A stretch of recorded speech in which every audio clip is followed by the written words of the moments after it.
Welcome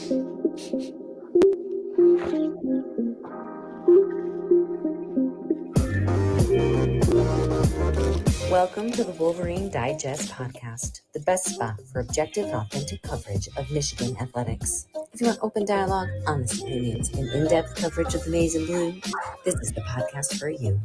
And now, here's your host, Brandon Brown, joined as always by Chris Breiler. I just want to start by saying go blue.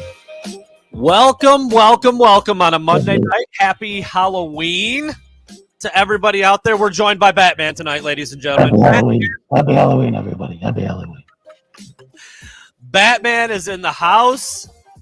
I mean, Chris didn't just go Batman mask. He's got the whole thing. What do you call that? I don't know. Do you have the utility belt? Hold that thought. Hold, please. I don't know if anybody else saw. Random occurrence, obviously, if you're not like a big NBA fan or anything, but Grant Williams, small forward / power forward for the Celtics, did his post-game press conference as Batman. Oh, Halloween, man. What a day. Happy Halloween. What a day.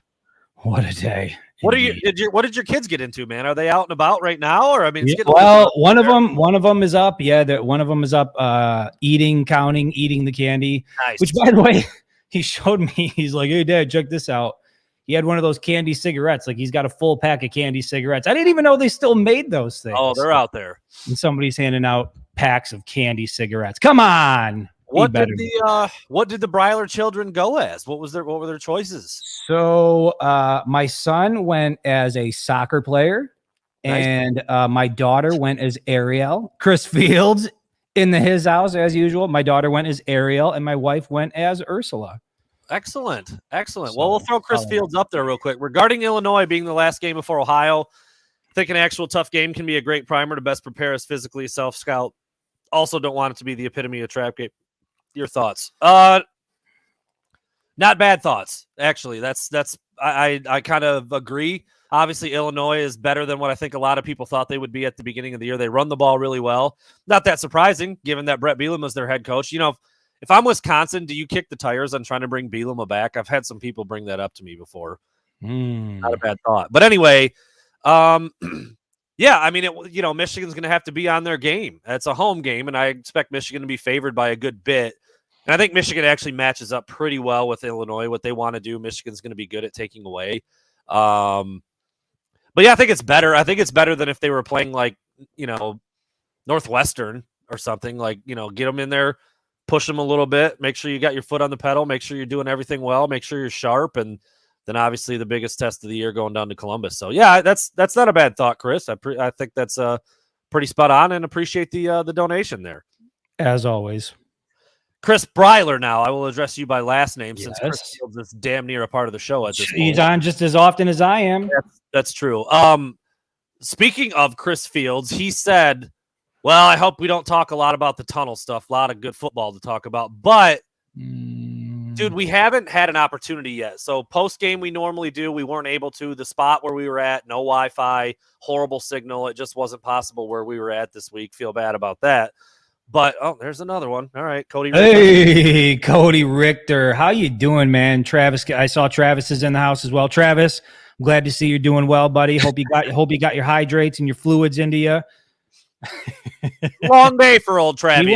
We went in on Saturday. How do we feel about the rest of the season? That's a pretty broad question, so I'm not ignoring it, but we're going to go through the prediction stuff that we always do. We're going to do our burning questions. We'll certainly get into that. So, Cody, not ignoring you, giving you your shout out right now, but we're going to come back to like a pretty broad question there. But I don't know how long we're going to go on the tunnel stuff, but this is the first time you and I are jumping on a platform to talk about it.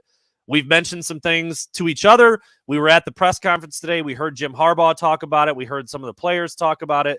Mel Tucker has since put some things out there, more video. I mean, dude, like, what are you doing if you're not really talking about that right now? No, we're not going to do the whole hour, but like, it's going to get talked about. So if that's not what you're really looking for, apologies, but like, that's what we're going to do. But before we get into that, we're going to start off the show like we always do, which is going back to my predictions. Chris called me dumb a couple times, called me smart a couple times. We're going to see. We're going to see how dumb you are, Brandon. Let's find out right now. Let's find out. I mean, so the first one I said, it's kind of a big prediction, but like I like it, and I think you liked it if I'm not mistaken. But it was Blake Corum scoring 3 touchdowns. He scored twice. Like we said before, dude, he's like the biggest lock in the country to score a touchdown at this point, I think. Yeah. Didn't get in there 3 times, but you even said it. You're like, I didn't even realize he had such an incredible game until after it was over. Another huge day for Blake Corum. Yeah, he's Mr. Consistent. Actually, I put it up today. If you look at every Big Ten game he's played so far, MSU 177 yards, Penn State 166, Indiana 124, Iowa 133, Maryland 243. The dude is on his game. And I mean, what was the question again? 3 touchdowns. 3 touchdowns. I predicted he would score 3, and he got 2. Yeah. No, it's a smart prediction. I mean, he's been incredible. They're obviously, the expectation was going into this game that they were going to lean on him heavily in the running game, and they clearly did that. But, and we'll probably get to it later in the show. The red zone has been an issue for Michigan, and, it would just be nice. However they get the damn ball in the end zone, I don't care. But yeah, you would have thought Blake Corum 2 or 3 times for sure. Not stupid on the call. All right. Well, like I said, it's bold, but it's crazy that it's not that bold to predict 3 touchdowns for a running back. No. And he had 2. And, like I said, at this point, you wouldn't be surprised by anything that Blake Corum would do. So, anyway. Number 2, I thought there would be more pressure on Peyton Thorne. There really wasn't that much. Yeah. He didn't have a great day, but he wasn't knocked around quite as much as I had hoped. I mean, I thought Michigan would get to him a little more, but I predicted that Mike Morris, Jalen Harrell, and Iabi Oki would all have a sack, and only Morris did. So, yeah, fell pretty. And Oki, actually, I don't think he recorded a stat, if I remember correctly. Going back and looking through the Pro Football Focus. I mean, he had a tipped pass that he almost intercepted, if you consider that a stat. He didn't have a tackle. So Mike Morris, Jalen Harrell, Iabi Oki getting a sack. Only Morris got one. Yeah, I mean, you'd like to see him get to the quarterback a little bit more, and it's stuff that we talked about earlier in the year. And I remember a couple guys referenced, it's not so much about, getting home is nice, but also being disruptive and causing chaos, and that seems to be what they're about. And again, it's one of those things where, would you like to see him get home more often? Yeah, of course, but they're still 8-0, and they look fairly dominant. I mean, again, the first half might not look the way that you hope, but at the end of the game, you look up at the scoreboard, it's another win, and Michigan wins convincingly. So it's getting harder and harder to question how they go about their business, but you would certainly like to see more sacks, just like you would like to see more touchdowns. Yeah, I mean, there's no doubt. I'll give a teaser right now. That's a big part of my burning questions. 2 of my 5 questions revolve around exactly what Chris just said. So we'll come to that later. But yeah, it's been like broken record. There's another one. Thank you, Detroit. Hey, another Mr. Kind of hard to get a pass rush stats when the Michigan State only runs 6 plays in the well. Yeah, there's a little bit of that too. They didn't have a lot of offensive continuity or sustained drives or anything like that. But no, it's what Chris just said. I mean, like week after week, we kind of say the same thing. Yeah, game was kind of boring, not much. Oh, they won by 20. Like it's every single week. We're 8 weeks in now, and it's the same thing every week. So yeah, offense, defense, whatever it is, they kind of flip a switch at halftime. The running game, and then they win by 3 scores. Like it's been pretty incredible how they've been able to do that. All right, third one, wrong again. Wrong again, Chris. But I think we were both quite wrong on this one, if I remember correctly. What was it? Andrell Anthony will play 37 or more snaps. He played 27, 10 short of what would have been his season high. Yeah. It continues to just continues to be puzzling, and it's another thing where like I feel like I've spent a large portion of the season talking about Andrell Anthony and like if there's a time, now's the time, and if this is the game, this is the one. And it's like, now you're heading into week 9 and there still really isn't. I don't know, man. It's not what I expected it to be, and I'm not really sure what's off. And yeah, I would have expected that he was going to have a monster game, but again, you don't need to when you can just I know. run the damn ball with Blake Corum all night and push people around and win with Jake Moody. Yeah. Well, as I'm looking at number 4 and 5 here, I got 0 right. So I don't remember how many times you called me dumb, but it wasn't enough. Because I know you called me smart a couple times. So number 4, wrong again. Mama's wrong again. Michigan will be up by at least 2 scores at halftime. They were not. I can't remember what the exact score was, but I know it wasn't. It wasn't at least 9. It was close at the half. I don't know. It didn't feel like Michigan got off to a slow start necessarily, but again, we're going to talk about it. But the 5 field goals that puts a dent in what you're trying to do on offense. Yeah, I'll say this from my vantage point and just walking around, there was some angst down on the field, like among the crowd and the people that were standing there watching. Yeah, like people expected Michigan, myself being one of them, to come out and dominate right from the gate, and expected Michigan to dominate right from the gate. And at one point they were trailing, and I remember like looking around and everybody was like, at least within my vicinity, like, here we go. It started to have this weird feel. And, fortunately Michigan didn't let it get there and they stuck to the recipe and the recipe worked. But I certainly thought it was going to be a convincing game from start to finish. In a lot of ways it was, but not necessarily reflected on the scoreboard. Yeah. Do you think that final score represented what that game was like? Well, no, doesn't seem like it, man. It outside of that early score, like it just never felt like Michigan State had any shot at making it a game. But at the same time, Michigan has got to score touchdowns. I mean, they do. But that was what I'm saying. Like as Moody you let a bad team hang around. Exactly. But as Moody kept kicking, it was like, shit, this is what they're going to do. They are just going to do this all night, and they don't believe that Michigan State can score outside of the one that they gave up through the air. But, they felt pretty damn confident and relying heavily on Jake Moody, and I think that really speaks to what the makeup of this team is, man. They believe they can win however the hell they want to win. Well, the last one, if I'm only off by half a point, am I really wrong? Vegas would say hell yes. Yes. So yeah, you are. Michigan will cover the 22.5 points. Well, it ended up moving up, I think, to maybe 23 by kickoff. But at the time of the article, it was 22.5, and they won by 22. So, that's a convincing win, but not as dominant as some thought. Chris, shit, dude, you had them winning by 40. I think I had the total points at 156 between the two teams. So, obviously, the script and the way it played out wasn't what most people thought, but a 22-point win in a rivalry game this late in the season, you're not going to be upset about it. But again, score touchdowns, not field goals. Put your foot on their neck, man. Send them home hurting. I don't know if we really saw that necessarily, but it's still I think JJ talked about it a little bit in the post game that, and even Blake Corum, that they've got to be better in the red zone, and they knew that they left points out on the board. And so, that's why I asked you that question, because the final score to me wasn't nearly as indicative of how much of an ass beating it was. It was a convincing win for Michigan. And I think that's partly why, a lot of the frustration carried over into the post game, because that game had been decided for quite some time, and it was just they had to keep going through the reps and had to keep competing, but they weren't going to win. Yeah. I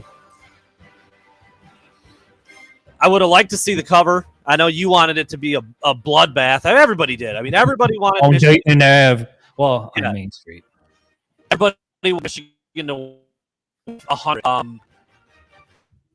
As we kind of fade out of our predictions and shift into some open discussion and some others a little bit, are you happy with the 22-point margin of victory? It's a win. It's 8-0. They're rolling. As you said, Michigan State never really felt like they had a shot. Very early on, maybe, but that faded quickly. Was that enough? I forget. Did we had a number in our head? I feel like we did. And I don't know. I don't remember exactly where it was. So what are you thinking about the 22 points? I'll tell you, I'm very, very happy with the win, given the way, the last 2 years have gone. To me, one of the most important things was that it was a dominant win, but most important of all of that was that it was a win, that Michigan won in that game and got the win against Mel Tucker. And, again, I don't think the scoreboard really reflected it. It just felt like it after that first wave and after Michigan State kind of gave that first punch when Michigan went back and scored. It was just a slow burn, and that angst that I talked about went completely away, and people were just having a good time, and it was a party, and enjoying watching Jake Moody kick field goal after field goal, and it was a comfortable night. So yeah, I feel pretty damn good about that win. There's no doubt. Yeah, and Chris Fields, maybe are you happy? Maybe it shouldn't have been the way that I worded it. But if the spread's 23 and they don't cover, people are interested for that reason. People are thinking it was going to be worse. Maybe did it live up to what you expected? Yeah, that's all I meant. I mean, Chris projected a 40-point win. It wasn't close to that. So how are you feeling about that? I thought it was going to be. Actually, I said 38-13. You were pretty. It seems like you're pretty. Yeah. I thought it was going to be by a little bit more. And most people.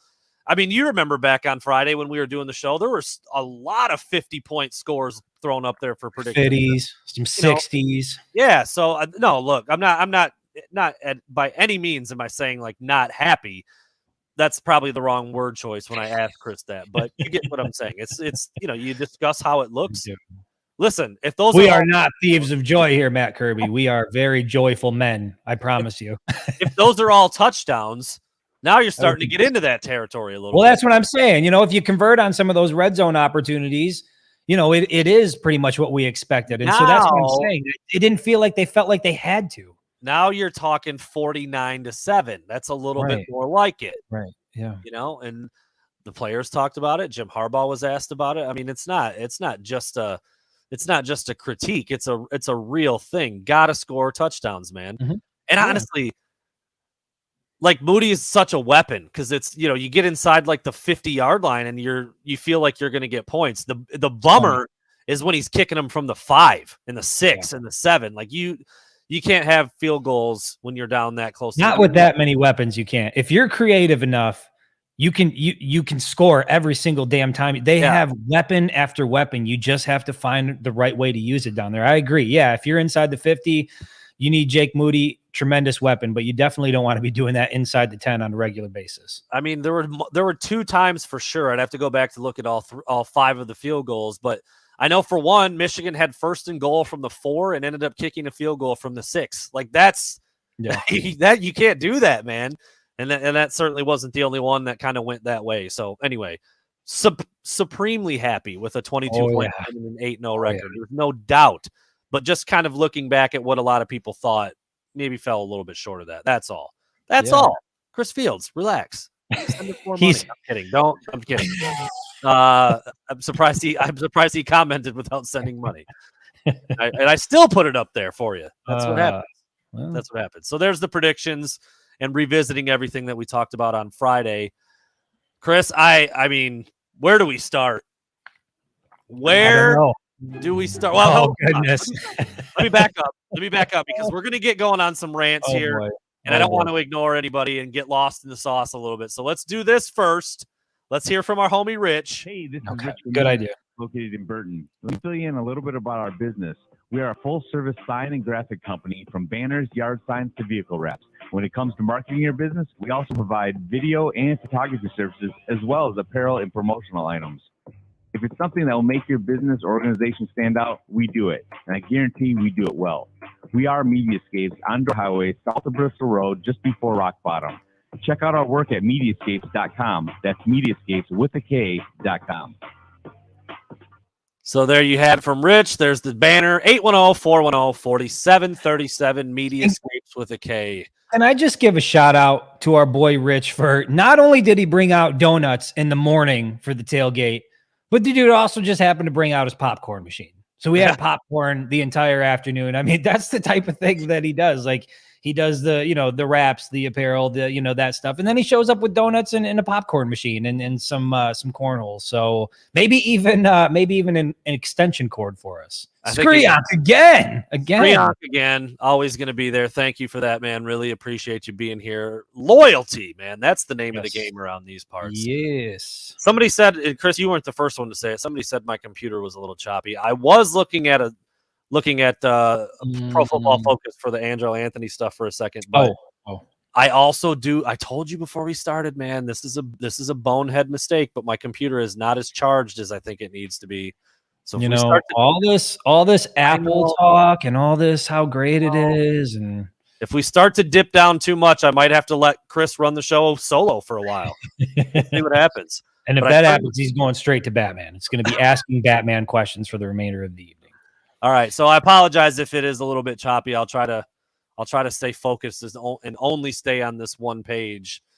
I mean, where am I else would still you want to breaking be? No, you're good. Okay, I see Fletch Lives Daily down there saying that You might be a little bit behind in the show. lagging a little bit now. So, all right, Chris. Well, let's just get into it, dude. Let's just This guy. Is there any suspense? Is there any suspense at this point? Well, I don't know because I have so many people to choose from. All right. And this afternoon made it a little more difficult. So I feel like I know where you might go. Well, I could go some other places, but I just figured lead it off. Go ahead. I figured a lot of Sparties. Well, good Lord, Chris Fields is back. Chris Fields. Look at hey, listen, Brandon and I don't know if you guys know this, but Brandon and I can private chat. We have a separate comment section, and I know what was going down. You know what was going down. Everybody knows. I wish there was a way for me to show the private. I'm going to read it. I don't care. I'm reading it. Chris texted me, private chat. You're a little choppy over there. Just let you know. I was like, yeah, I was on a site. Next response from Chris. Porn? Yeah, I put a question mark. I should have just put a period is what I should have put there. Just one. Sugar daddy, dude, again. Sugar daddy in the house. Tuck running. Okay. Still running. All right. I'm just going to go there. I can. It's not any one. It's not any certain group.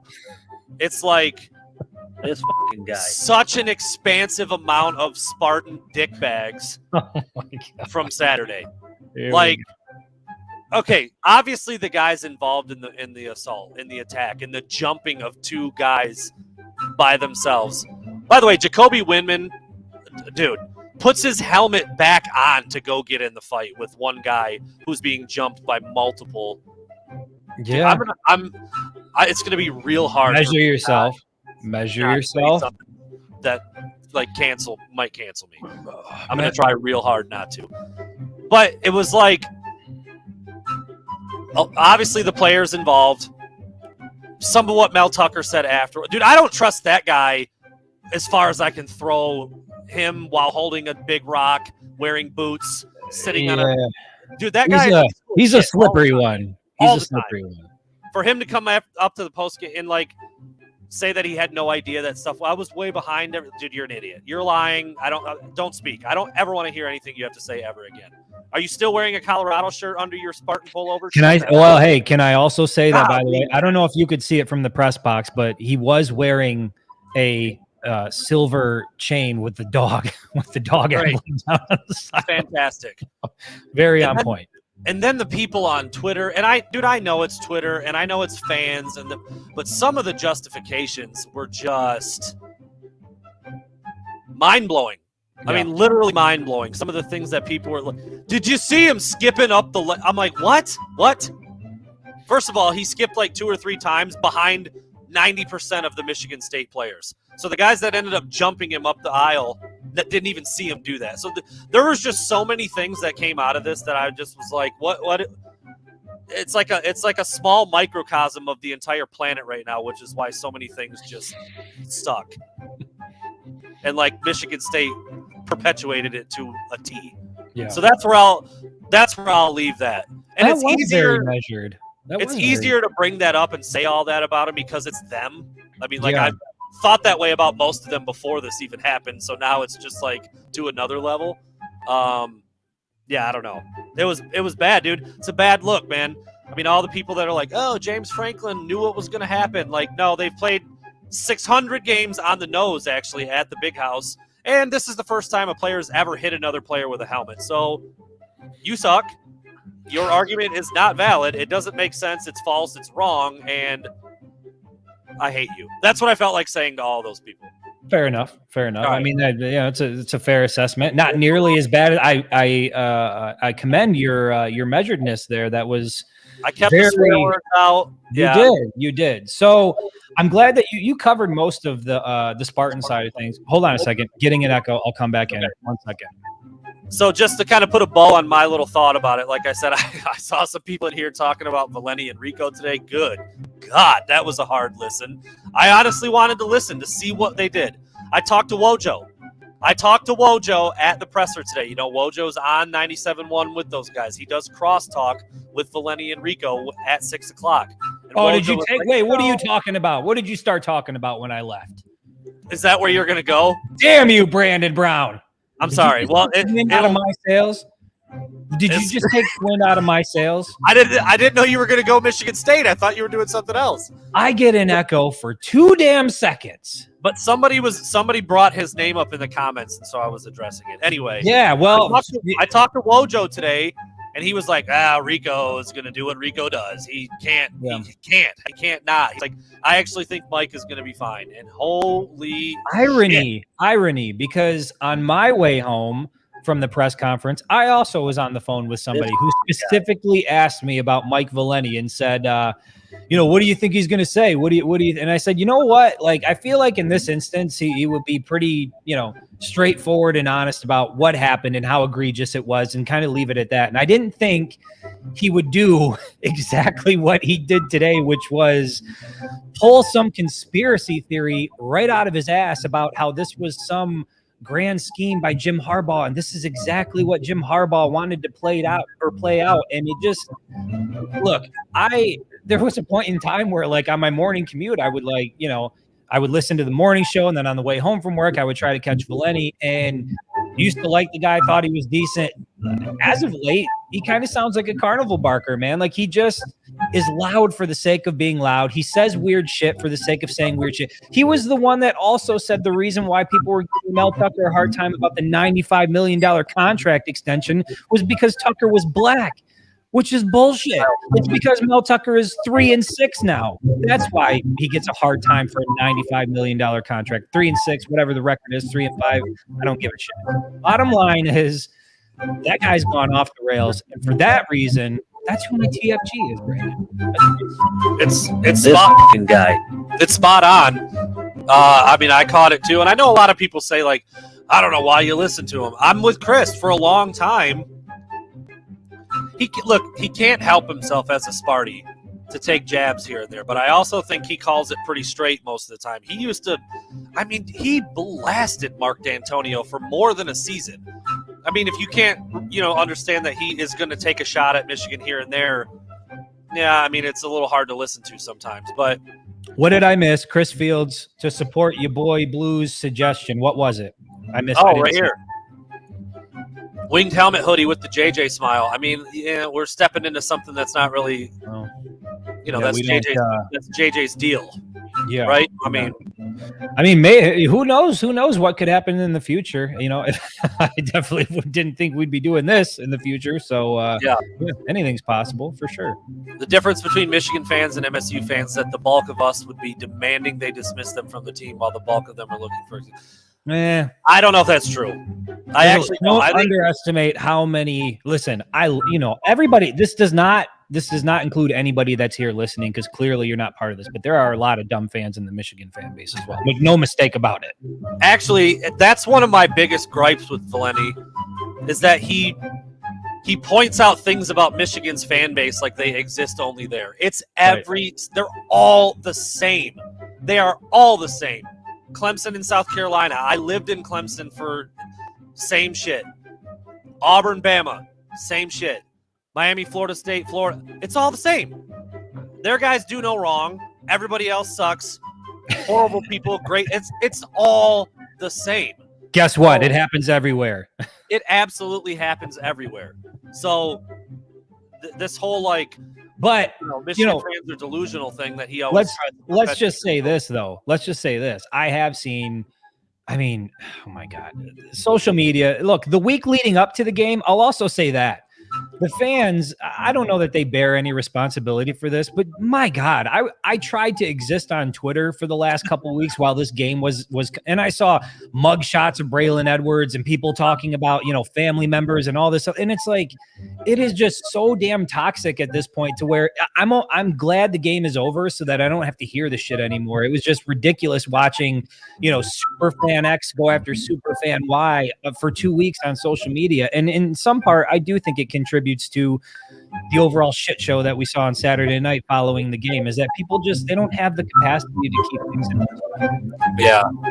I mean, yeah, the stuff that they were saying on the radio today, I just was like, wow, man. And I've said this before. I know Rico personally, and he can't help himself. Like, I mean, I've talked to him 100 times. I like him as a guy, but how he just presents himself with the Michigan State angle it's very tiring. Like he would, we used to cover recruiting, so we'd be at recruiting events, and like I'd be at something, he'd walk up, first thing out of his mouth, "What are you doing here? Harbaugh doesn't want any of these players." I'm like, can you just talk to me? You don't have to introduce yourself by taking a shot at Michigan. They cannot. Well, here's something that I think is important, and I don't know if it's going to get into our later conversation, but I see that Brandon McGraw from the Facebook page is asking, or not asking, he's saying, putting out a statement, this will carry over into future events, and I certainly think it will, based on the footage that's already out and what Harbaugh had to say about the stuff that they've seen that hasn't been yet made available to the public and how clear it was. I feel like this. Now, Chris, have you not seen that? What's that? That video is out now. The ABC tunnel video? Yeah. Okay, I have not seen it yet. No. Is it what you thought it would be? It's not quite as clear as Harbaugh made it sound, but it's you can see Jamon Green coming up, and there's a little bit of like he kind of turns, and then there's just like a jolt of energy, like something happens, and it's far enough down. It certainly doesn't look like he throws a punch, but something kind of happens. There's a very quick movement and commotion. And then before you know it, Winman is in front of him, puts his helmet back on, gets in there, and then Kari Crump is smacking him from behind with his helmet. It's bad, dude. It's real bad. And then he runs up, and you actually don't even see McBurrows come up because the stuff kind of from that angle, stuff kind of spilled out. But then you see McBurrows come around the corner and go into the locker room where you can piece together what you saw from the other video. And then the rest of the players come up, and actually German Green is one of the first ones in the locker room. You don't even have to be there. You can see everything that plays out. He goes into the locker room probably 20 or 30 seconds after Jamon, and then comes flying back out of the locker room because he sees, oh, my twin brother just got his ass beat by however many Spartans in the locker room or in the tunnel when none of us were even up here yet. And it just, I mean, it's the couple things that are clear is you can very clearly identify who the other people are now. In that other video, you couldn't see who was swinging the helmet. It was really grainy and you couldn't tell. This video, you can see that very clearly, but what initially set it off, it looks like it's what Harbaugh said, but I hate to dumb it down to something like this, but like if it was a football review, it'd be hard to overturn. Like you can't quite see exactly what happens. But overall point being, I mean, somebody was physically assaulted and was injured. I mean, if you saw the statement that was put out today about Jamon Green and his family, I mean, pursuing all legal avenues and criminal charges, and they've hired representation for that. And I think when it gets to that level, when it spills over from rivalry banter into physical assault and some of the stuff that we saw inside that tunnel, I don't know how that doesn't carry over, not just into next year when these two teams meet again, but in other sports, across both universities, because what happened there was, I don't care what was said, what was done, nothing justifies what happened in those videos. And the fact that anybody would try to find any rationalization for it to me is inexcusable. I don't care if Michigan was barking. I don't care if there's an issue with the tunnel. I don't care what happened. You take a helmet and you start hitting somebody in the head with it, you've now crossed over into a whole different realm of consequences. And that's the other thing. I think we need collectively, everybody involved needs to make sure that there are severe consequences for what happened, because I do think that there's a sense that people think they look at what Draymond Green did in practice. Do you think he's going to do that outside of the practice facility? Do you think he's going to pull bullshit like that? These guys, a lot of these guys feel confident doing things within the confines of a stadium that they would never do outside of it. And because of that, I think it puts people in danger. And I think that the consequences for this need to be severe. I had a conversation kind of with myself as I was setting up down here. I was getting my computer plugged back in and just kind of gathering my thoughts about what we might say and what we might talk about. I really started to think, like, I don't know what it would take to get me to swing a football helmet as hard as I could at someone's open head without a helmet on. Like, if you do that, you're a shitty person, period. Like, I don't care. Somebody will say, well, have you seen, I don't care. Kerry Crump, you're shitty. You shouldn't have any privileges anymore. You should maybe be done with school. You never probably should have been there in the first place. Done with football. Your ass is done, bro. Like, that is, you're a shitty human being if you are okay with doing that to another human being, period. Unless that person did something similar to your child or your mom, or like, dude, it was a football game, man.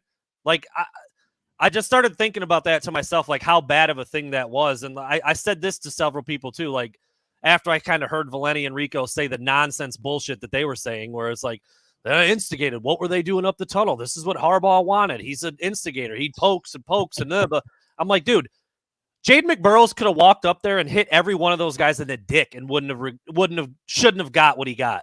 Who cares if he's skipping a little bit or he's walking? Well, okay, whatever. All right. No, but for 10 guys to jump him by himself when he's up there, like, dude, there were so many things that happened in that whole series of events that were just like insane.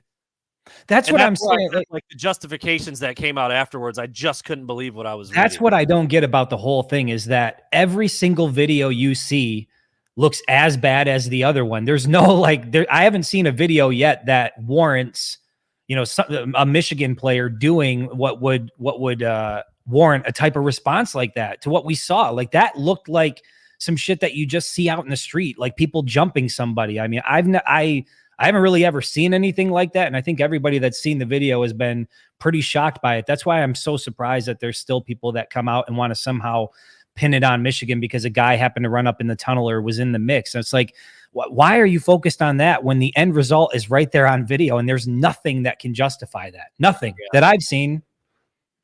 Yeah, no, there isn't. And I know, again, for that crowd of like, well, they instigated because he was skipping. And dude, even if he was skipping the whole way, talking a bunch of junk, it didn't warrant that. There's nothing that warranted that kind of response. And I said this, like, because Harbaugh said, like, we do this. They go up the tunnel. They go in there.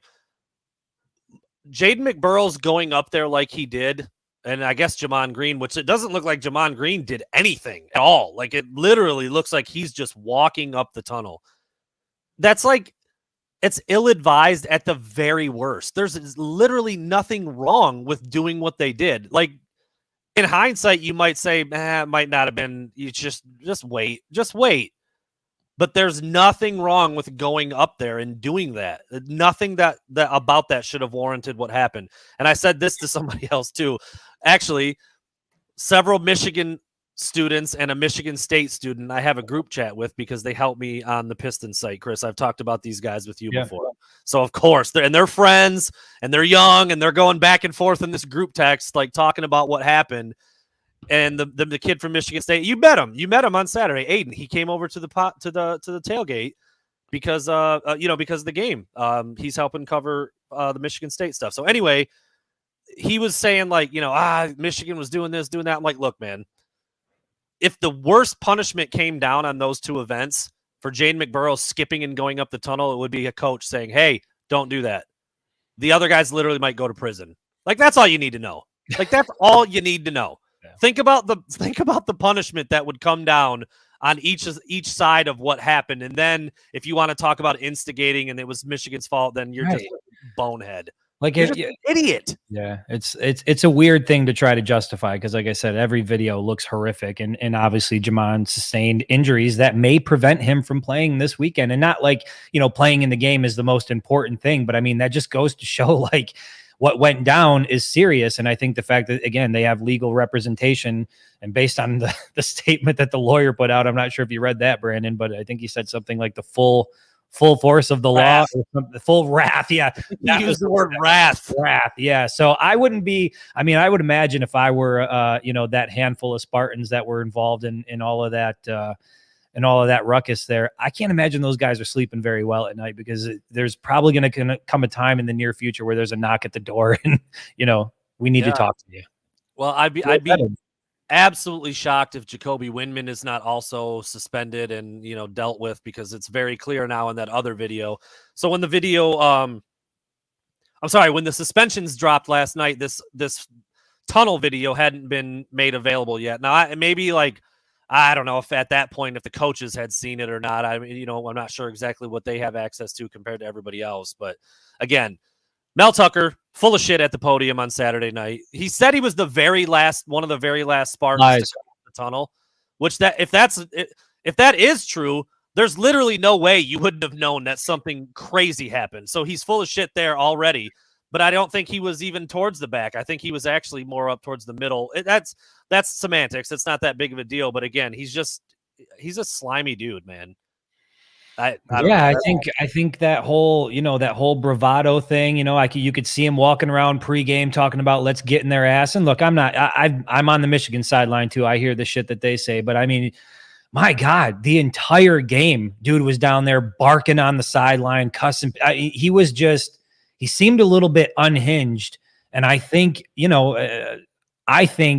that program and that team is a direct reflection of what you saw on Saturday night from Mel Tucker and the leadership that he provides to that program. I think if you have somebody in place that wouldn't condone that and wouldn't support something like that, you don't see shit like that happen. Like, there's a reason you don't see things. I mean, the Penn State guys were throwing peanut butter and jelly sandwiches. That's very James Franklin. That makes sense. That adds up. And what we saw from the Michigan State Spartans also seems to add up.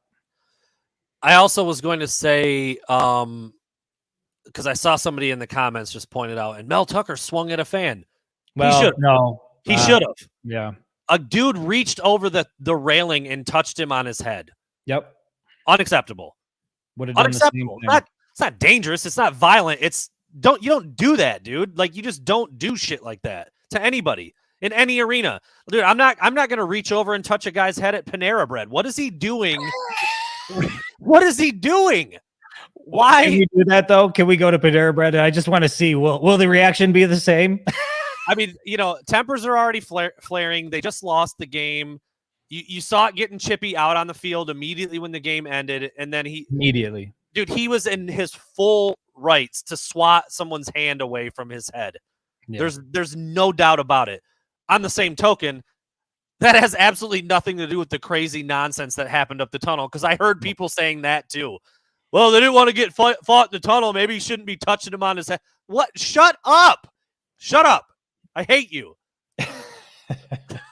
God, people are, I've referenced it before, Chris. It's one of my favorite things to reference. It's George Carlin's approach to how people are in America. Yep. Think of how stupid the average person is that just the people you bump into on a day-to-day basis, how stupid the average person is. And then think that 50% of people are dumber than that guy. There's a lot of dumb bastards walking around out there, man. That's basically what he says. So, and they all have social media now. What? They all have social media now. And now they all have a platform to talk to everybody and interact out loud, publicly. Yeah. Create groups. Yeah. So that guy reaching over the tunnel or reaching over the railing, dumb bastard. That's it. I don't care. I don't care what he does for a living. I don't care how much money he makes. I don't care how good his seats are. He's an idiot.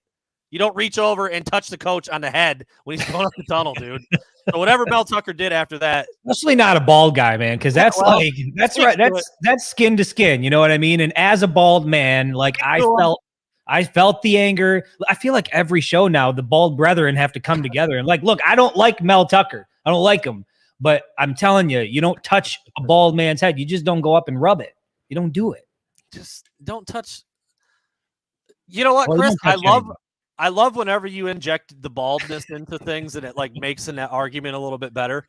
I got to be honest. I don't want guys touching my head either, and I got hair. So That's true. I'm just letting you know. I feel like it's a different thing when it's skin to skin. I get it. I It's get a it. feeling. I'm trying to God, it's funny. I was gonna say something else about touching skin. I'm just gonna let it go. I'm gonna let it go before I have to record skip my own self. Oh goodness. Sex addiction or something? Sex All right, addiction? don't touch the tips. Don't touch the bald head. Off limits, man. Off limits. Off limits. All right. I knew this was going to happen. I knew we were going to get on rants, and like our segments and our sponsors were probably going to get shafted a little bit. I don't want to do that. They're supremely important to us, and I got to make sure that we're giving them their due diligence. So let's go here, Chris. Take the floor. Sonny's in Novi. Sonny's in Novi, like I said, I've been saying now for a couple weeks, just an incredible place, getting to work with Ali, the owner of Sonny's. He's got an incredible backstory. And if you're into the shoes, now look, I don't know what the deal is with the Yeezys right now. I don't know if it's okay to wear them. If we're not wearing Yeezys, all I know is I've got a stock of them and I got to try to figure out what to do with them. Maybe I got to get with Ali about that, see if I can get rid of some of them. But if you're into that sort of thing, man, I highly recommend you go down to Novi at the 12 Oaks Mall, meet with Ali, go into Sonny's. He'll get you right, man. He's got all the Sana gear, with the cool graphic stuff on it. He's got that. He's got the Jordans. He's got the Yeezys. He's got all the good stuff in there. Is that how you and he's a really I've Sana, been hearing Sana? about that. Sana? I'm actually not sure. I think it's Sana. Maybe it's Sana. And somebody out there can correct me. SANA. Is it local? I believe so. Company? I believe so. I don't know. All I know is it's real good looking. It's Whoever cool looking does stuff, and Sonny's carries it, and so anyway, again, jealous I wasn't there. Looks like an awesome event. I know Chris and Chantel had a great time with the guys out there. Yeah. They had a good time, and Sonny seems like, Ali, yes, who owns Sonny's, seems like the man. Hopefully, real good dude. Sunday. So anyway, Real good dude. Oh, we had a donation while I was away. Let me get that up there and give it its due diligence. Where are we at here?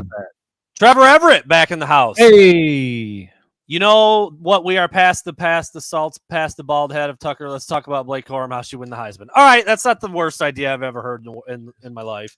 Blake Corum was phenomenal yet again. Let me see. Do you have anything about Blake Corum in your burning questions, Chris? I do not have any Blake Corum stuff in my burning questions. No, I kind of do. I have okay. You trying to save it for that? Oh, this is Al Campbell. This is a diesel. This is a Pepsi. No Bud Light going on today. I got the unleaded with the diet. So let's hold off. Great question, actually, Trevor. We will get to some Blake Corum discussion because he was phenomenal. He was the highest ranked player on the team per Pro Football Focus. You can check that out. I posted that on Sunday night.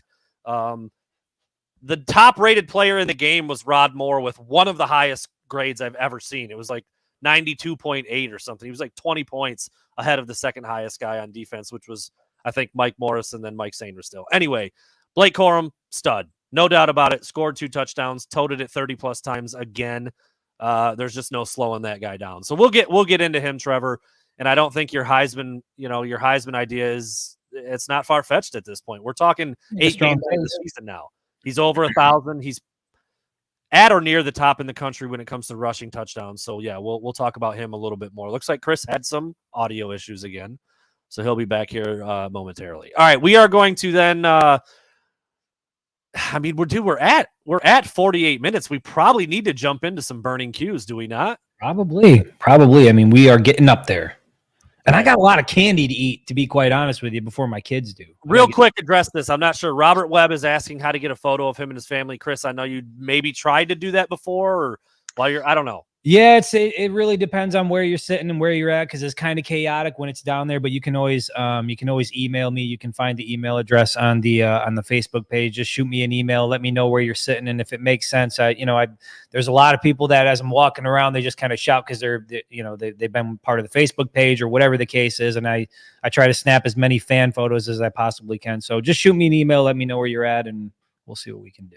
I'm leaning in close because I have my brightness turned way down so my battery doesn't die. So let me find another sponsor that we can talk about. Chris, take the lead on this one, man. Take the lead on Vibe Well. Another one that you got the audio, right? You got to run the audio. Oh, we did have audio for that you one. Got That's the audio on them.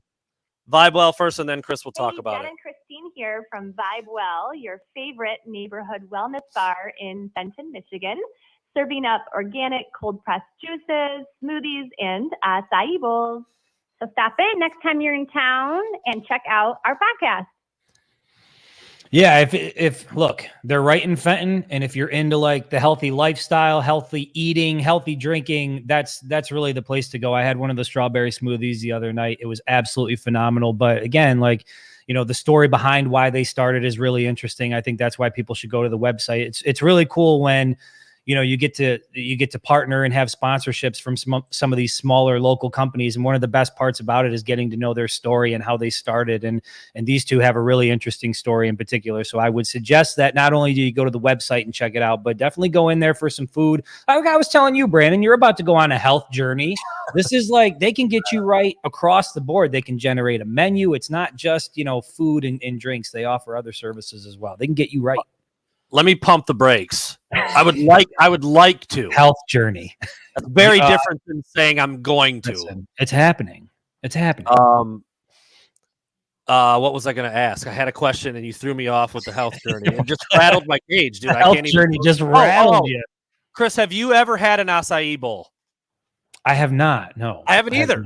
No, and I don't really know if I know what it is, but they mention it specifically on there, so now I kind of want one.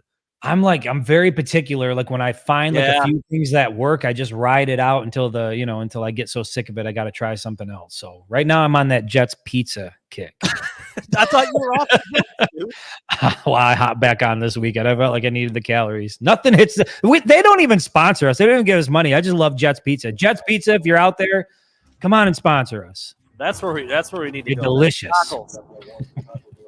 Cockles are hot, dude. We're ready for some burning questions as we get past the 51-minute mark. Yes, sir. Well, you want me to kick it off, or you got it? You can go. Go ahead. I've got 5 pretty solid ones. Some of it's going to be what we already talked about with the tunnel stuff. Then we're going to get into the mission. Yeah. So, go ahead and see where All right, listen. Well, if we have some crossover, we'll just eliminate some because we're already late in the show anyway. So first question I'm going to ask you, hate to go back to it. I know we spent some time on it already in the show, but has the response so far from Michigan State, in your mind, been adequate as far as what happened on Saturday night? Do you think the response has been adequate so far? You know what? I actually am okay with it right now because we're just a day or so into it. There's still going to be more stuff that comes out. I'm sure they question certain players. I'm sure they're looking at all the tape. I'm sure there's other things that they're going into. So for now, because it's not done. It's not close to done. But if it ends here, not even close. I don't think that's going to happen. I think there's going to be quite a bit more that comes out. But I don't expect them to have it all. The game was, what was it? It was 11:30 at night, midnight, whatever. You know, they're trying to get the players in and out of there. They're probably talking to this group. They're talking to that group. Then you go into Sunday. You're trying to figure out the players are off that day. And actually, we were told today that even though there was kind of this very strange circumstance where a lot of people needed to be talked to, they didn't have the team come in on Sunday. So today, on Monday, was the first time that the Michigan team was all back together. I would assume it was something similar for Michigan State. So, yes, as we're sitting here on Monday night, I'm fine with it. I don't think it's going to stop here, and it absolutely should not stop here. But a day in, I'm okay with, the 4 suspensions out of the gate based on the first couple of tapes maybe, and now that some other stuff is coming out and things are getting investigated, more will happen for sure. Yeah, I mean, I think, the fact that you pointed out that it's in the early stages, and I think the response generally from Michigan State has been okay. I mean, I think from the president, they've acknowledged that what happened was unacceptable. I've been a little bit underwhelmed by Mel Tucker's response, but I'm not really surprised, by what it has been either.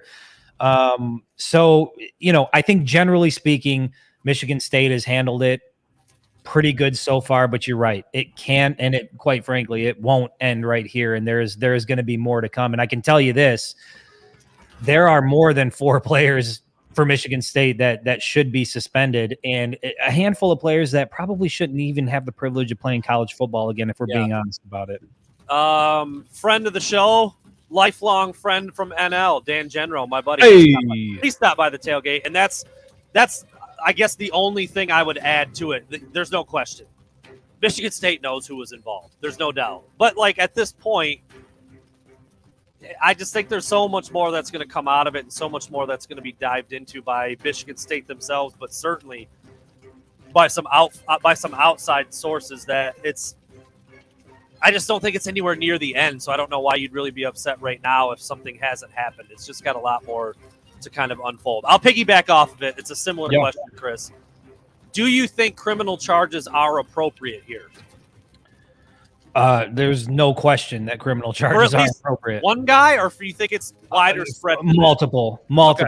Based on the videos I saw, again, I saw Jaden McBurrows basically, being jumped by what looked like 5 or 6 guys, and I saw Jamon Green getting struck with a helmet. I mean, you do that on the street, that's criminal activity. So, I mean, yes, there should absolutely, and that's what I'm saying is that there has to be criminal charges here, because you can't have players thinking that within the confines of a stadium or an arena that they can get away with that shit, because there would be consequences outside of that building, and there should be consequences inside of it. So absolutely, yes, there should be legal consequences. I mean, it's not quite like apples to apples, because I'm with you. In the street, you're not wearing armor, so you can't use it to defend yourself or use it as a weapon. Well, most people aren't. I was going to say, I'm not, by no means am I justifying the fact that they just played this super intense game and they were doing this and doing that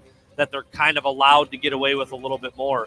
But like, if you or I are walking around in the stadium and we deck somebody, like, you're going to jail. Like, yeah. So why would it be different just because it's the players? So I'm with you. I think criminal charges are appropriate. I think they're coming. Certainly, like, there's no question number 14, Kari Corum, is getting something done to him on a criminal level. I'll be curious to see about. I think it would be totally appropriate, but I wonder if we will see that with anybody else. Yeah, I mean, so this will lead into another question, and I hate to give this guy any more airtime since we've moved past him, but James Franklin, not more than 2 weeks ago, did say that there is an issue with the Michigan tunnel and how things are done. And then sure as hell, here we are for the Michigan State game. And there's another incident, again, far more severe than what happened with Penn State. But I'll ask you, is there an issue with the way that Michigan goes about the tunnel in and out? I don't think so. I think if there's any change that would be made, I would just increase the time between Michigan going in. That's it. I think, and Jim Harbaugh has been pretty specific about it. If you look at the tape from Ohio State last year, if you look at the tape from Penn State this year, and if you look at the tape from Michigan State this year, there's not a lot of deliberate travel to get in the locker room. There's a lot of milling around. There's a lot of hanging around, looking for some shit to get into. There's a lot of people waiting to start doing a little bit more than they should be doing. If you literally just did what you were supposed to do, and I tweeted this last night, you just got your ass kicked. Go take a shower, get on the bus, and get the fuck out. That's what I said. That's what I said on Twitter last night. That's what needs to happen. If you go up there and you're standing around the top, because, yeah, the doors, dude, they're right across from each other. So if you're waiting and hanging out, you're going to see the other guys. It's not an accident.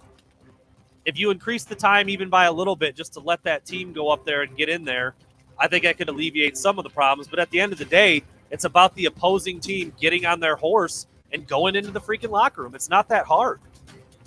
Yeah, I mean, I hate to give any credibility to what James Franklin said, but I do think, and it sucks because it's happened so many times without incident, and you don't want a couple things to have to change the way that Michigan does business. But I do think there has to be some sort of way, maybe if it's just in these, hotly contested games that there's more of a delay. I get that guys want to go in the tunnel, and they should be able to go in the tunnel without being assaulted. Like, let's just make that clear. There is that. Oh, by the way. Let's make that clear. Yeah. Even if they were jawing, they should have been able to go up through the tunnel without being assaulted. Like, it doesn't matter. You can't do that to people, and I can't make that any more clear. So, but at the end of the day, it might be for the Michigan States, the Ohio States, the Penn States. You just make sure there's more of a delay, and it's understood among the team that, hey, We're all hanging back. Let them get in. And then, quite frankly, there needs to be some sort of system that gets that team in the locker room so that they can't do what you're talking about, which is hang around, mill around, and wait for Michigan to come in and get something going. So I do think that there's improvements that can be made, but I hate that we're even having to have this conversation, man, because the game itself was, it was phenomenal. Michigan won, and they're 8-0, and here we are talking about this bullshit. This is, somebody said it up here. It was a Joe Kasdorf. I don't know about no issues, but certainly 600 games with no melee, no assaults. I mean, there's that clip from a handful of years ago with Jake Ryan and Ohio State and Michigan, and they're really jawing at it pretty good, and that's about as bad as it got. And Michigan also isn't the only stadium in the country with one tunnel. There's tunnels like that in the NFL. There's other college tunnels like that. I mean, no, and I saw CJ Frazier's comment up there a little bit too. You shouldn't have to change pretty standard rules for adults that can't keep it together. Yeah. I mean, what are we doing? So I don't know. Yeah, I don't know. I don't want to see a change based on this one ugly incident because it hasn't been that way. It's been this way for so long, and if people aren't idiots, it doesn't happen. I mean, that's the bottom line. Yeah. Yep. How much of all of this? I mean, we talked about what we talked about. I don't like him. You don't like him. Not only is he slimy, he looks like he's been greased up before he goes and does anything that he does. So he probably feels – maybe that's what – the guy at the stadium just wanted – does he feel like he looks? I got to touch his head. Maybe that's what it was.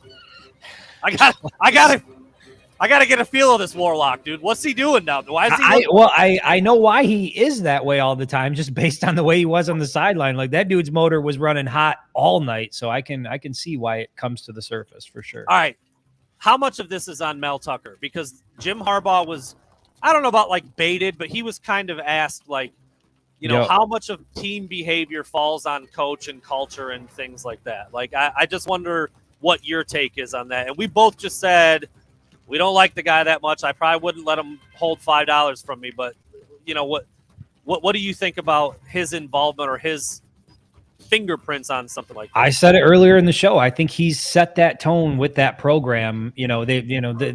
Part of what he was teaching his team leading up to this game was how back in the 1800s, Michigan didn't want them to be, you know what I mean? Like he was digging deep into the well to try to drum up something to get his team to a place where they had a chance to beat Michigan, and it just wasn't going to happen.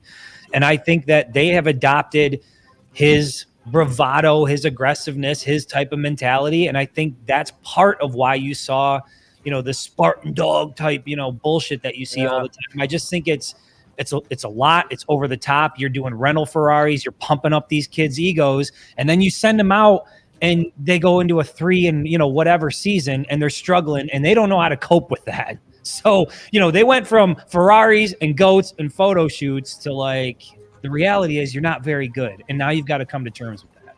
CJ, don't come at me like that. Listen. No. I had a science teacher in high school who had the greasiest nose I've ever seen. If that was him coaching, I'd say you're gonna get him canceled, CJ. You're gonna get him canceled. I'd say the same thing. It doesn't matter. Look, I've seen Chris look like a side of spare ribs before too. All right, it happens to the best of us. Michigan Madness last year was that was when your boy. I was like 80 pounds heavier at that point. I was running down the court. I was struggling, man. You thought Chris you were gonna came up to me. You got some of you that might be in a similar age bracket as Chris and I. You remember the Play-Doh thing where you'd crank it down and the Play-Doh would come out in the different. That's what Sweat was doing out the top of Chris's trucker hat. It was there were coming out. little beads of sweat horns. Your boy was hot. Greasy. Was hot. This is it. We are an equal opportunity podcast. I will go at anybody if they're greasy. Okay. Is it my question? Yeah, it is. All right, here we go. We've talked a lot about Michigan State's role in this, and I think we touched on it a little bit with the tunnel, but I am going to ask you, based on everything you've seen so far, what, if any of this falls on Michigan? What, if any, of that incident on Saturday night would you say falls on Michigan? Dude, I'm not going to say 0% because It's what I said earlier. Jade McBurrows, Jamon Green, totally within their rights of going up the tunnel whenever they want. Running their mouth even a little if they want. They just won a rivalry game. It's ill-advised at worst. Like, if I was a coach, if I was Harbaugh, and he's got 100 guys out there, they've got the Paul Bunyan trophy running around. Harbaugh may have been talking to a sideline. I don't know exactly what went on. But if I'm a coach and I saw it, I would try to stop it. That's about as far as it would have had to go. I'd be like, no, come back. Stay with your team. Wait till they go up. Then we'll go up as a group. But that would have been it. He wasn't wrong for going up there. It just wasn't like a smart idea. I mean, that's as bad as it could be described on his part. And apparently Jamon Green was even further up there, and I didn't even know it. Like, so that kind of speaks to that. Like, I didn't even know. I thought McBurrows was very clearly the first one going up the tunnel. But if you watch the video now, Jamon Green was up there already.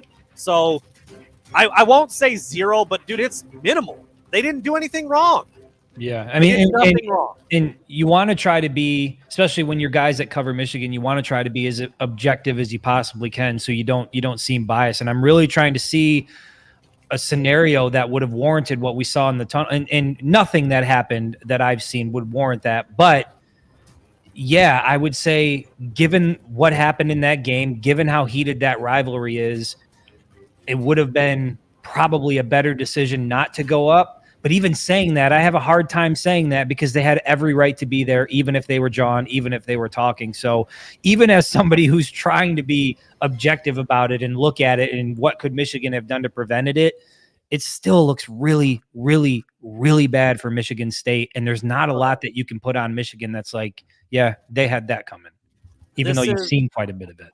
Harbaugh was asked about this today, and he kind of took it in a very defensive way, and I don't think it was asked that way, because I was curious about this too, and I'm sure other people are. Brandon McGraw brings it up.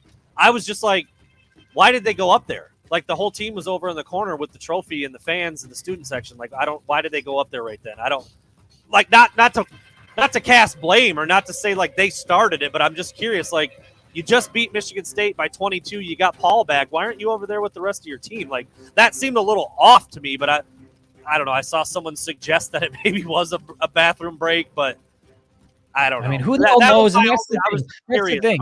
That's why those things, because you don't know what the reasoning was, and it really doesn't matter at the end of the day, because they had every right to be in that tunnel, just as Michigan State had a right to be in that tunnel. Nobody had a right to be assaulted, and the video shows what the video shows. You know, and look, if this is the case, Matthew Bursley, and I will say Jamon Green, that's a low key kind of dude. We saw him a lot this summer with the tour. That's a chill guy. That also made me. I'm like, I just don't think he had any involvement on starting a fight. I don't know him. It's not like I know his character in and out, but like, it didn't seem to add up. And if you could go back and look at a lot of other Michigan games, and he's always like the first guy up the tunnel, then that just lends even more to the fact that Michigan State was out looking for a problem. Yeah. Because if this is a normal behavior for him to go up the tunnel and just get up there and be done with the game, then that speaks to like his routine and what he does. But again, I was a little bit curious, like, what the hell, man? Mike Morris is running across the field with Paul with the helmet on. Like, why aren't you guys over there? You never know what the situation is. Yeah, man. I don't know. Who knows? What I do know is that it doesn't warrant getting hit in the head with a football helmet. I can tell you that. Definitely not. Is it my turn? Back to me, right? It is your turn. Yeah, back to yours. All right. I hadn't thought about this, and it just made me think about it a little bit. To me, by this time already, on early part of the week, Monday, and certainly throughout the rest of the week, it probably will be almost a non-issue. But I'm curious if you have any thoughts on this, Chris, because Harbaugh was asked about it today, and he actually gave a more thoughtful answer than I thought he would.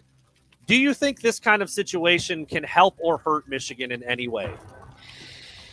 Harbaugh called it like, he's like, yeah, this has been pretty traumatic. And I didn't really think of it that way as in terms of like affecting how the team plays, but I'm curious, man. I don't know. I hadn't thought about it that way until it was brought up at the presser. What's the question again? Sorry, I was reading on the sideline. Does an event like this help or hurt Michigan? I don't know, and you're right. His answer was more in depth than I thought it was going to be, and using the words like traumatic and things like that. And obviously guys sustained actual injuries. I believe that this is something that probably is going to galvanize them and bring them closer together and help motivate them. I don't think that they're wired mentally to where, this situation occurs and they're going to go in the tank. I think they're pissed off about what happened, rightfully so. But I also think this coaching staff does a great job of keeping these guys where they need to be mentally. And to their credit, these guys, they have a level of maturity that, you just haven't seen around the program in a while. And a lot of that started last year, but it's carried over with guys like Blake Corum and even JJ McCarthy. I mean, the way they carry and conduct themselves, I think this team's going to be just fine moving forward. But yeah, to hear him describe what it's been like on the team, that was interesting, to the words he chose to use there. I mean, it's like, it's not good.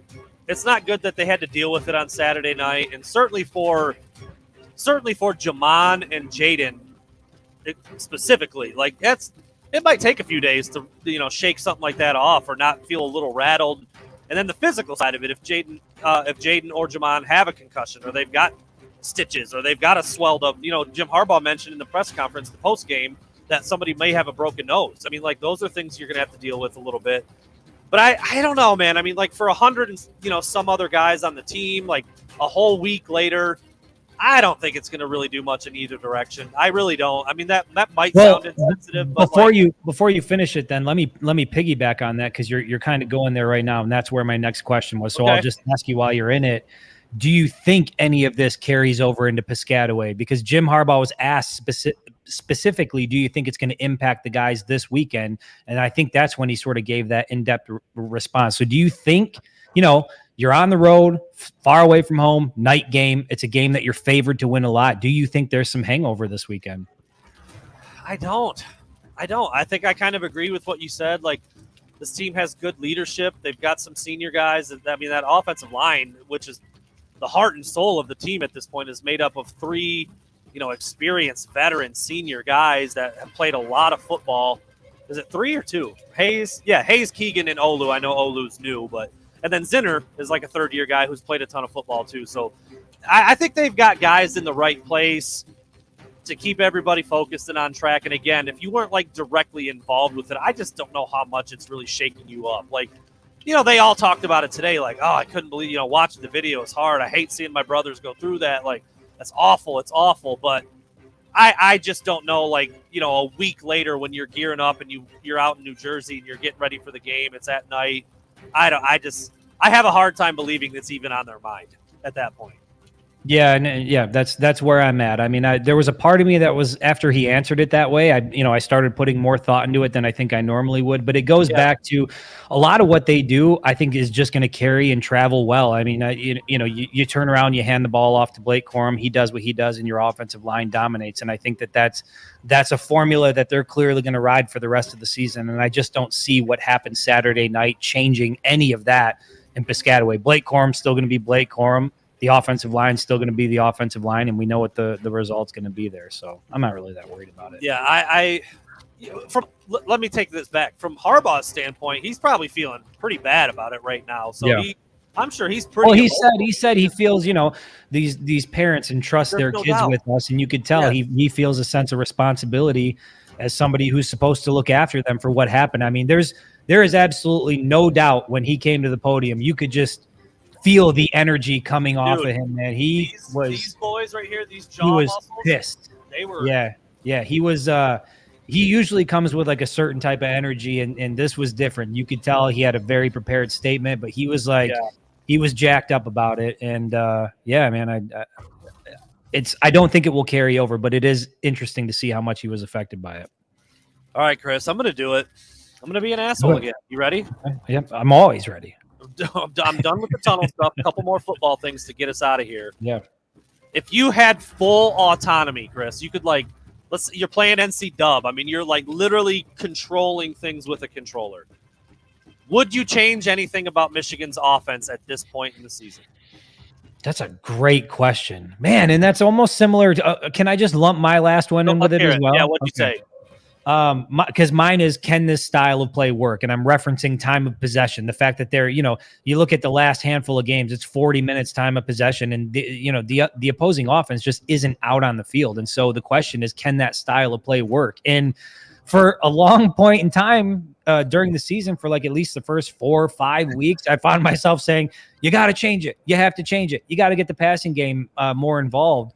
And I have slowly but surely come around to this brand of football that they're playing, where they are just content with not doing any of those things because they don't have to. And if you can, here's the thing, if you can keep a guy like CJ Stroud over on the sideline, for 40 minutes during the football game, then you got a pretty damn good shot of winning in Columbus. So to answer your question, if I could change anything, probably not. It'd be pretty fun to just kind of hammer away there with Blake Corum all afternoon or evening. Isn't that crazy? Because Yeah. I'm going to say no too. Why? Wild. Look at us. Look at us. Look at us. The growth. Why at this point would you change it? I can't support it. Wow. I think you're right. I think it goes even a little further than that. You said 4 or 5 weeks. I was thinking like 5 or 6.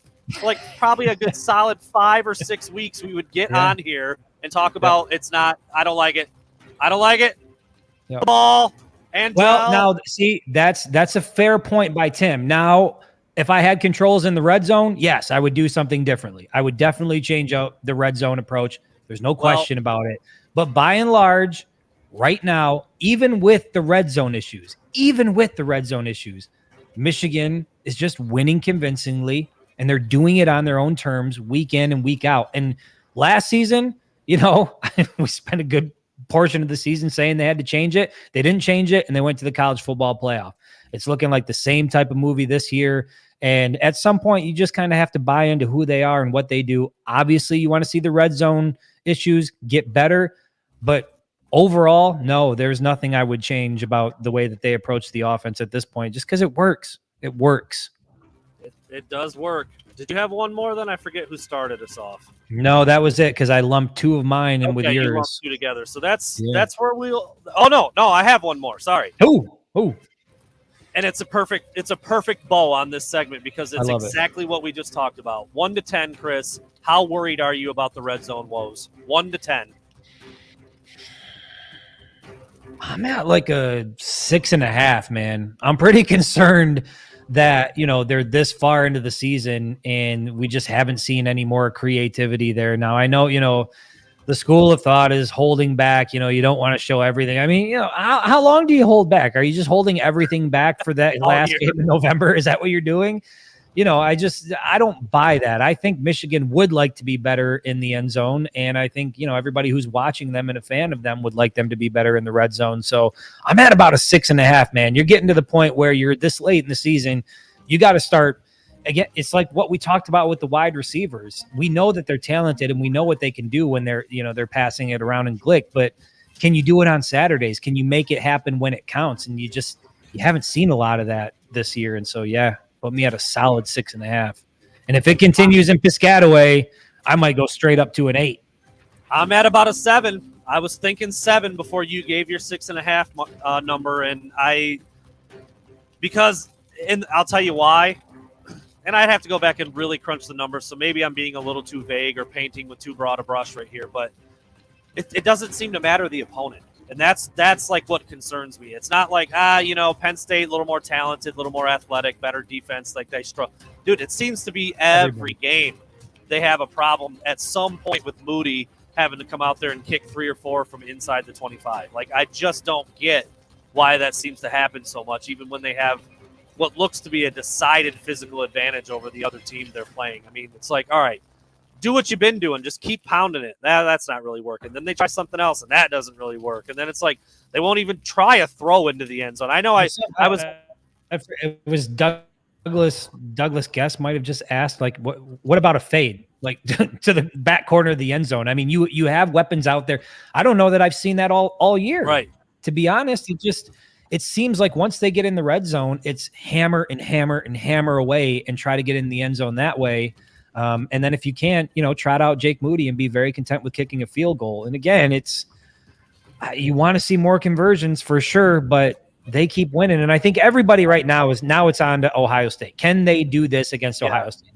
That's what it boils down to. And it might be the only way that they can win in Columbus, because if they start to get into a shootout with that offense, I think that's a problem, because I think Michigan hasn't done it enough this year to where they can keep pace. So I think their best shot is to control time of possession, is to hammer away at Ohio State, get them frustrated, keep the offense on the sideline. And that's how you get out of Columbus with your first win in, since the year 2000. I mean, back when you actually had frosted tips, like legit, not for like fun, but back when you were really rocking. Well, we got more porn spam in here, by the way. A little bit of porn spam in here. No big deal. NBD.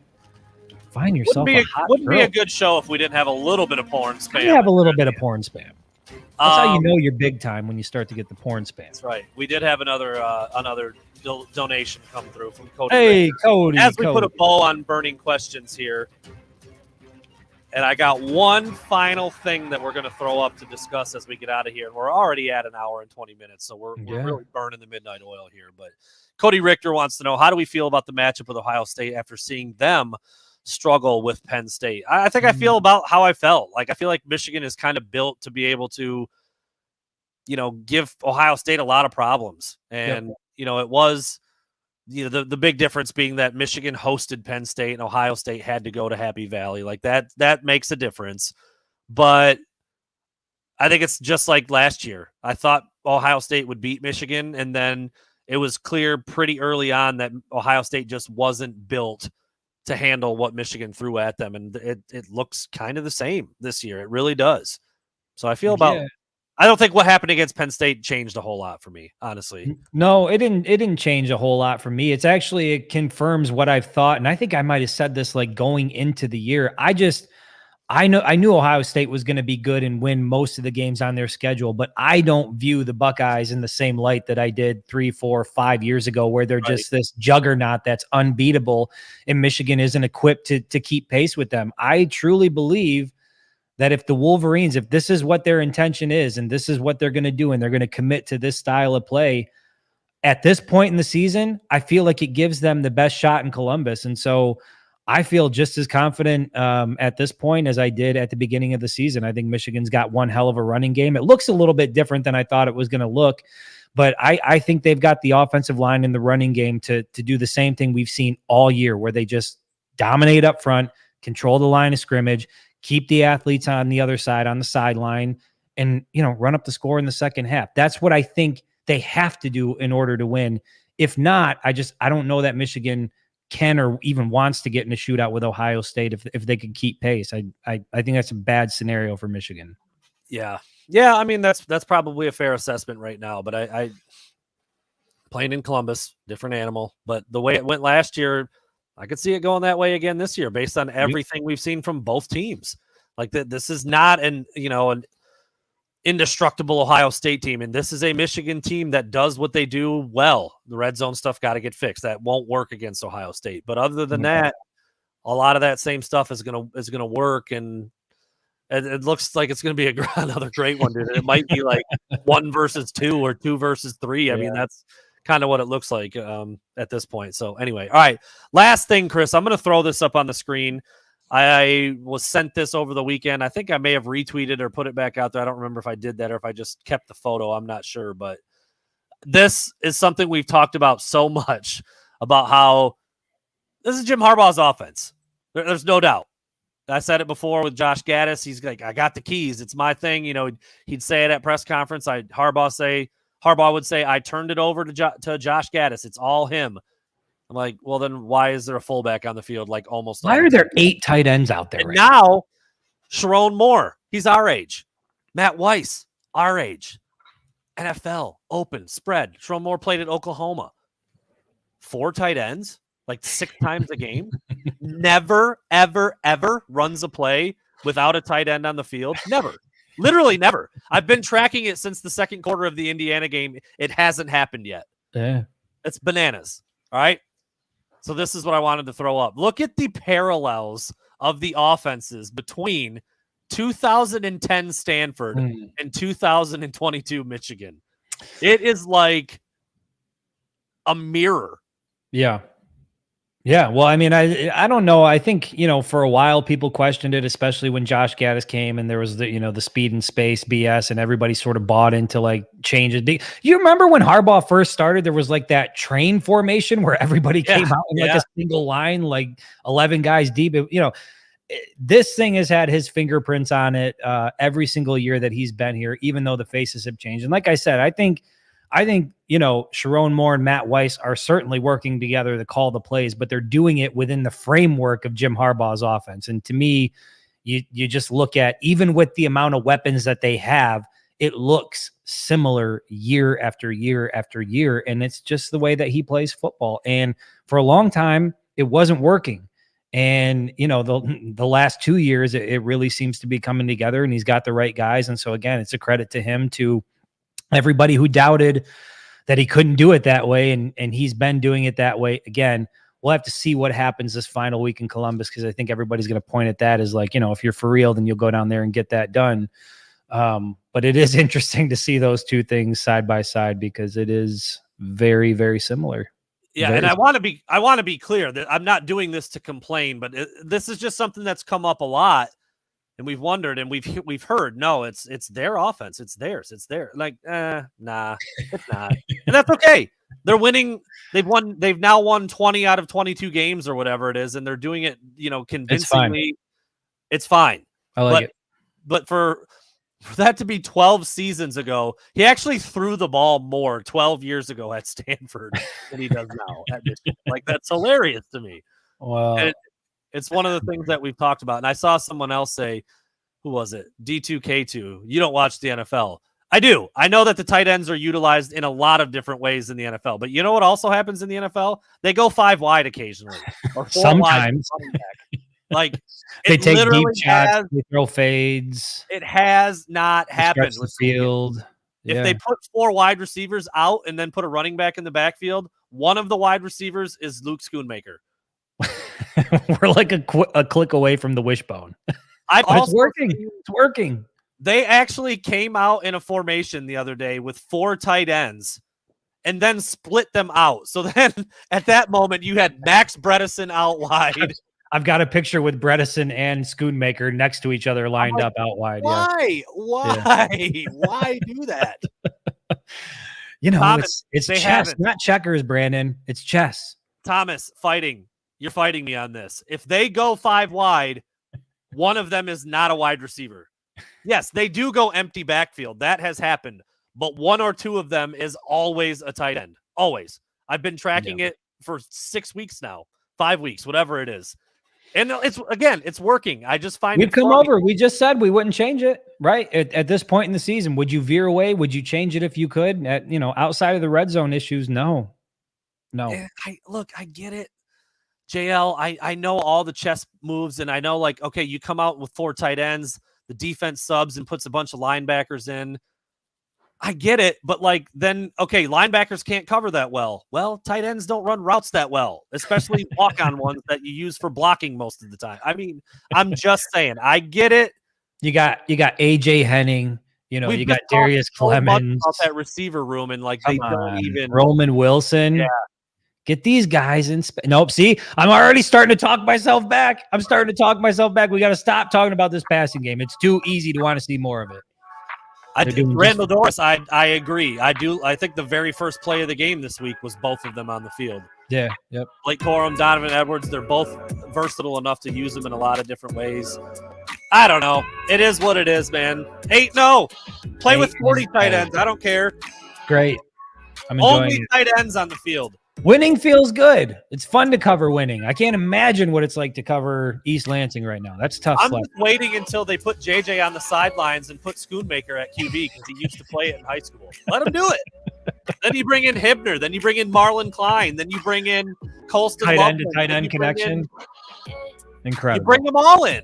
Selzer, the sheriff. Put every tight end you have. With his sheriff pin on.